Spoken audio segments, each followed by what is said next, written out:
it. And his supporters are Gabriel, the righteous amongst the faithful, and thereafter the angels. And Allah too. Yeah. Sounds exactly like Muhammad speaking. Yeah, and Allah too. Allah's also on his side, and you're thinking, wait a minute, if Allah's on his side, and all the creator of the universe, why does he need also these others, And that's why it just seems like he came up with that himself. But I think I'm not. I don't know. I've asked people about. I think this is when the situation where Muhammad was caught with Maria the Copt and in Hafsa's bed. Yes. And then he told Hafsa, said, I promise I'll never do it again.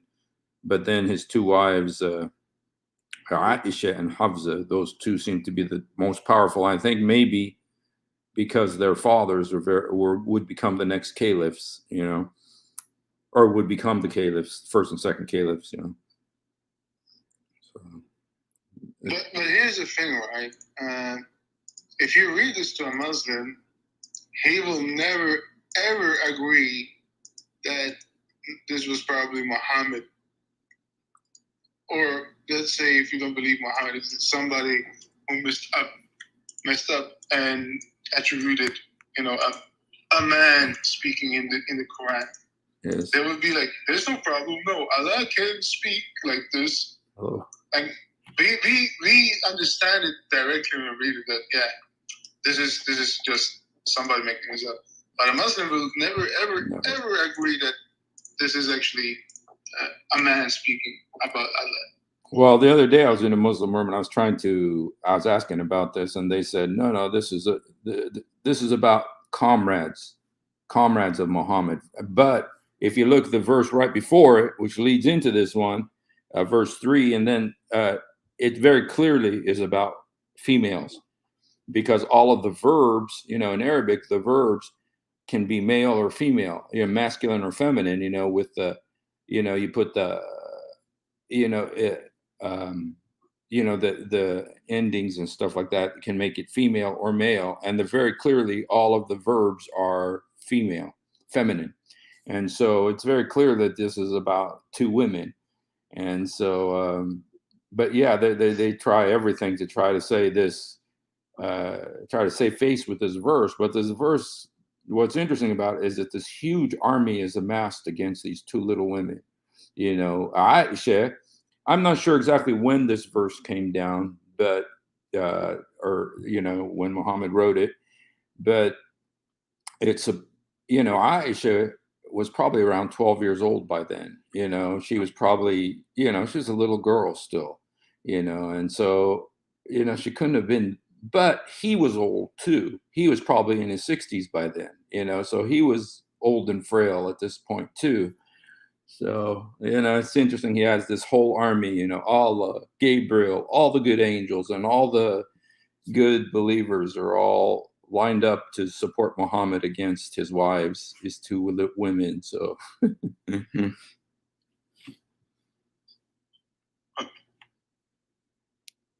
Yep. Yeah. And then there's of course, the 3350 where. So you guys are half Muslim, half Christian, Chrislam, I mean, I haven't heard about that for a long time. I don't know how you can combine Islam and Christianity.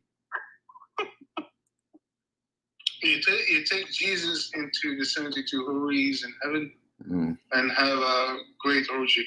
I see. Yeah, just because I know there was a big thing about Chrislam a couple of years ago, but I think I haven't heard about it recently, but just kind of trying to combine interfaith. But there's so much about, about both that it's impossible for them to meld them into one. And I know you can just ignore the differences and be, that's one thing, but to actually, for a Christian to say Jesus is not the Son of God, which Islam says or believes, A Christian could never say that, and a Muslim will never say that Jesus is the Son of God and that he was crucified. And so that's my opinion about the matter. So. Well, here's the thing. Let me sum this up. We Christians believe in the two saints, right?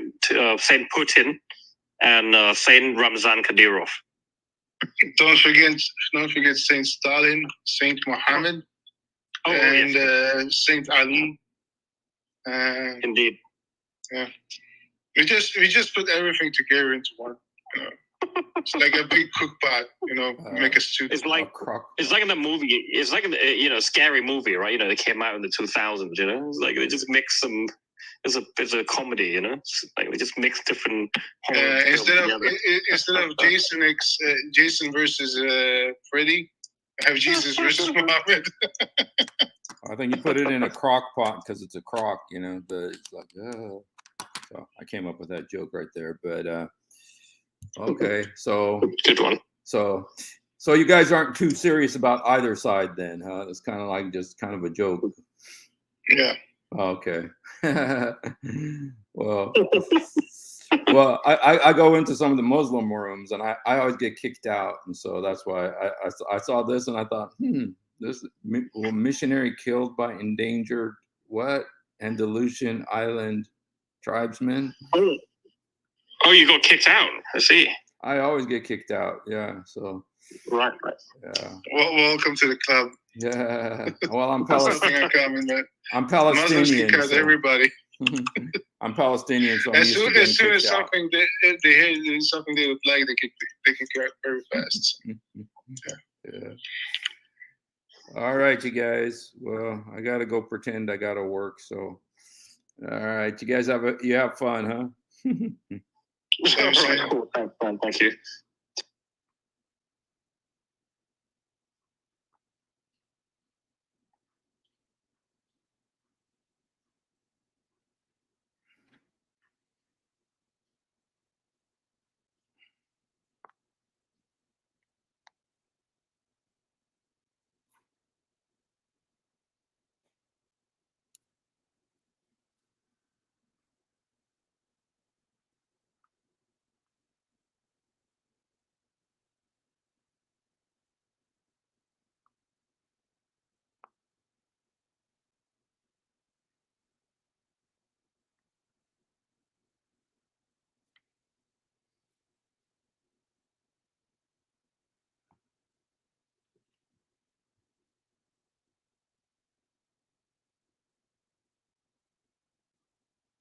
Yeah, I thought it was a Muslim room, and so I went in there trying to talk to these guys, and but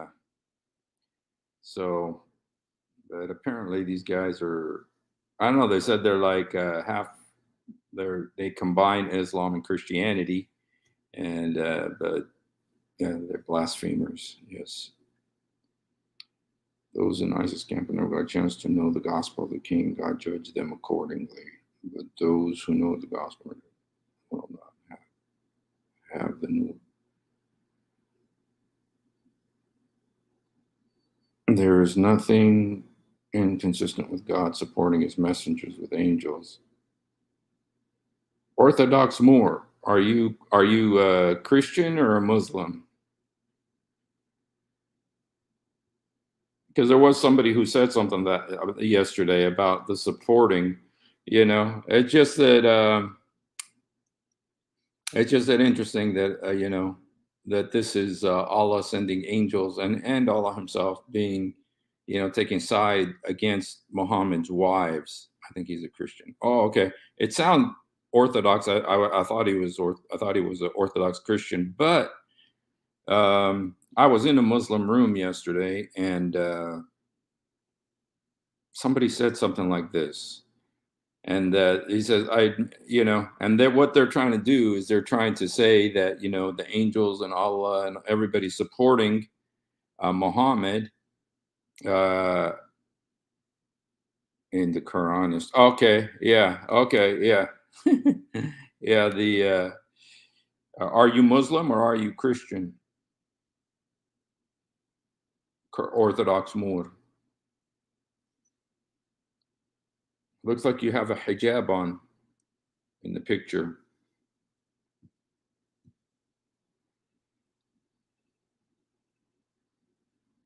But anyway, what they were trying to say is that, you know, all the angels and everybody supporting Muhammad against his two wives was similar. Oh, you're a Muslim. Okay.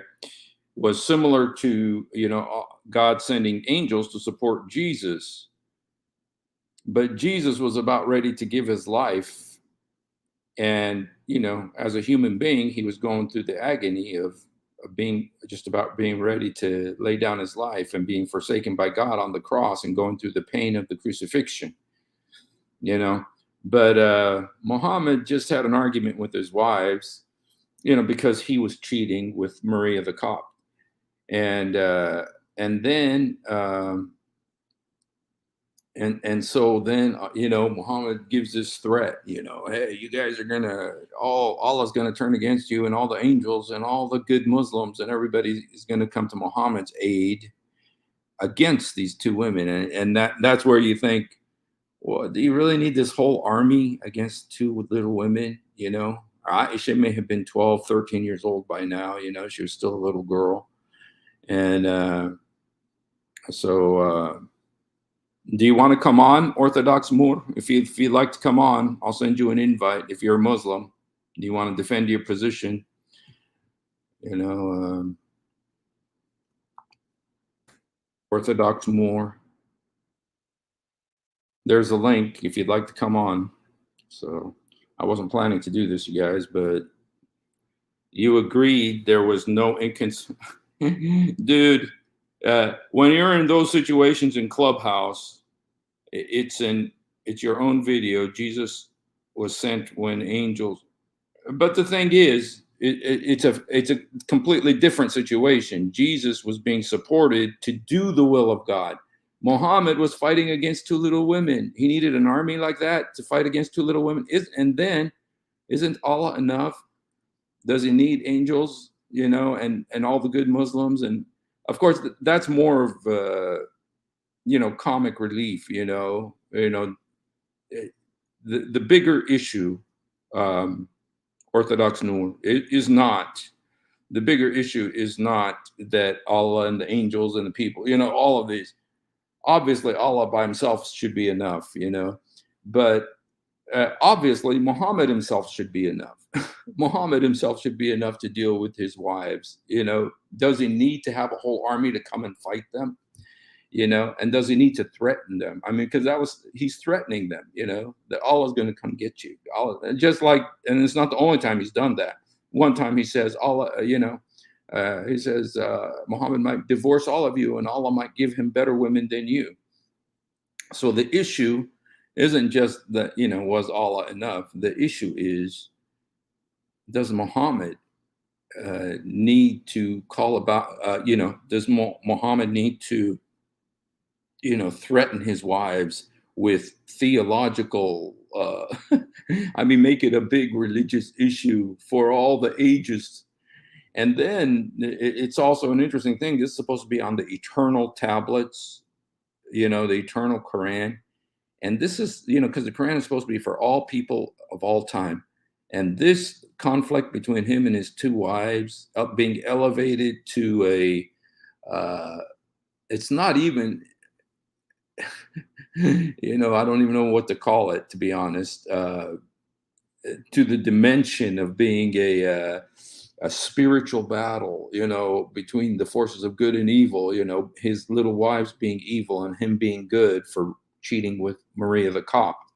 And so it just, there's so many holes in this story.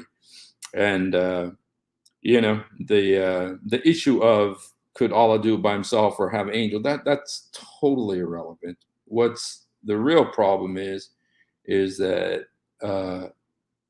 you know, that Muhammad wanted to summon all these forces against his wives. That he wants to summon all of these forces to come and fight against his little wives, two little women. You know, and I know he had 9 at the time, and so it wasn't just them, but this verse seems to imply 2.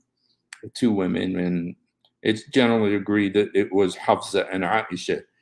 Now, I know their fathers were stronger than him, physically, I mean, because they survived him and they were the caliphs after he died. So he might have been scared of them, but so anyway, the big issue, Orthodox more, is not, that Allah needed the help of the angels, or, the bigger issue is that Muhammad would summon these forces, that he would call up these forces to fight against his two little wives. It just kind of looks pathetic, and then to put it in the Quran, for for the eternal, from the eternal tablets, this this dispute between Muhammad and his wives, found its way into the Quran, so that's the bigger issue. So, innocent girl, I don't think, again, you know what, that's kind of an interesting point, Marcel, that nobody's saying that she was innocent, nobody's saying she didn't do anything good, but he married her when she was 6 years old. So in that sense, and he was 51. So in that sense, she was innocent. She was a victim. Absolutely, she was a victim. And then he had sex with her when she was 9 and he was 54. In that sense, she was definitely a victim, and she was innocent there. Later on, the stuff she did, but I blame the stuff that she did later on what he did to her when she was a little girl. When you've been traumatized like that, stuff happens, and he made, yes, he did. And I think she knew, but you know what? She kind of woke up. You could kind of tell that she woke up, she played along with his prophethood and stuff. But then there came a point, remember when he said that, what breaks off a man's prayer? And Muhammad said, a dog, a donkey, or a woman. And then Aisha, if a dog or donkey or a woman walks in front of him, that'll cut off a man's prayer. And Aisha said, what, you're comparing us to dogs? And he said, well, yeah, you just break off the prayer, and the man's got to do his wudu again and everything. And then there was a very interesting thing where a guy came to Aisha and said, you know what? Mary, the mother of Jesus, is not the sister of Moses, the prophet Moses. And then Aisha said, you lie, because she believed that Mary, the mother of Jesus, is the sister of Moses, because the Quran says so. She's called Ukht Harun bint Imran, sister of Aaron, daughter of Imran. And so Aisha, like all Muslims, believe that Mary, the mother of Jesus, is the sister of the prophet Moses, because the Quran says so. And so when the guy told her she's not the sister of Moses, she said, you lie, because she was convinced. But the guy said, no, I find there's 600 years between them. And the true number is 1,500 years, but the guy said 600 years, and then it says Aisha was silent. And, I think when that happened, that Aisha understood that Islam was a farce. She knew that it was a joke, but it was to her benefit to play along with it. Why? Because she had job security. She had a good retirement, even though she was young. I mean, and she was, so highly regarded. And so, she played along with it. But of course, what Muhammad did to her when she was a young girl, you can read about it. It's in all the hadiths. She was a victim when she was a young child. That's true. So anyway, okay, it doesn't look like our friend is going to come up.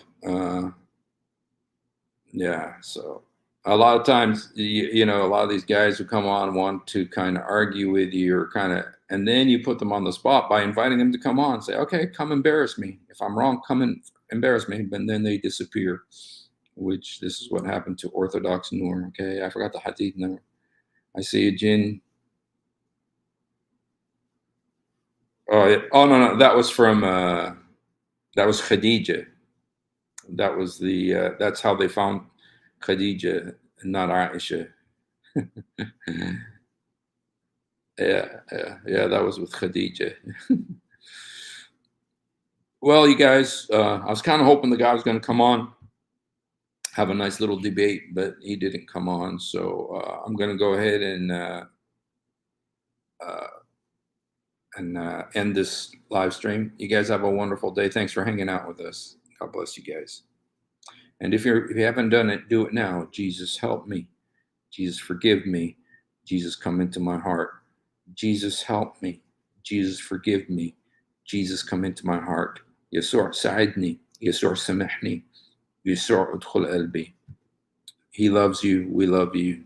You guys have a great day.